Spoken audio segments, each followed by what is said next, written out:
Nifty Sensex ended flat, అంటే బాగా పెరిగి fresh all time high touch అయ్యి రెండు మనం ముందే అనుకున్నాం before election results fresh all time high touch అవుద్ది బ్యాంక్ నిఫ్టీ కూడా అని. కాకపోతే బ్యాంక్ నిఫ్టీ 50,000 దాటుతుంది అనుకున్నాం. 50,000 దాటే ఛాన్స్ కూడా ఉంది. మార్నింగ్ చూస్తే విక్స్ 1% అప్ ఉంది. మార్కెట్ చిన్నగా అప్పులో ఉన్నా కానీ మార్కెట్ బాగా యూటర్న్ తీసుకుంది, పెరిగింది.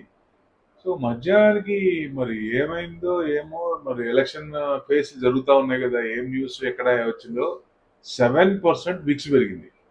అక్కడి నుంచి ప్రాఫిట్ బుకింగ్ వచ్చింది. జనరల్గా ఏంటి, యుఎస్ మార్కెట్స్ లేవు ఇవాళ నైట్ లేదు.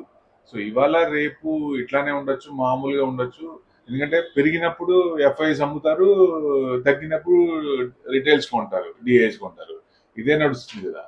23,110 high, 76,009 all time high, fresh all time highs ఇవి గుర్తుపెట్టుకోండి. అంటే మీడియా పెరిగింది, మీడియా తగ్గింది, మెటల్ తగ్గింది, గ్యాస్ తగ్గింది. సో రియాలిటీ పెరిగింది, ప్రైవేట్ బ్యాంక్స్ పెరిగినాయి, పిఎస్యు పెరిగినాయి, నిఫ్టీ బ్యాంక్ పెరిగింది. So near term prospects positive కనపడుతుంది బిఫోర్ ఎలక్షన్. చూద్దాం, let us hope good. Thank you very much.